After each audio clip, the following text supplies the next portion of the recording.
tractor button up into the coop here. This is where they're going to go in for winter. Yeah, this is just seasonal.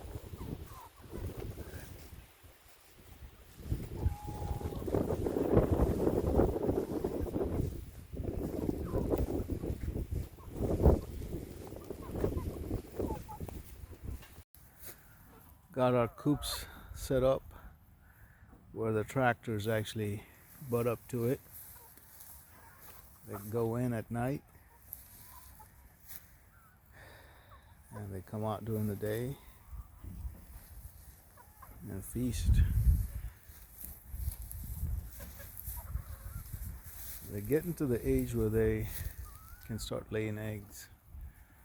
So want to make sure we prepare them for the winter.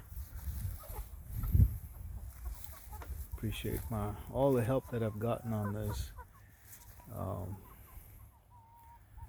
The team came together and done a phenomenal job trying to set this up. All right. Once again, I truly appreciate your likes and subscribes. All of you new subscribers, really appreciate that. Making sure our operation is all set up before the winter craze gets here. All right, best is yet to come. Shalom, shalom. Keep you posted.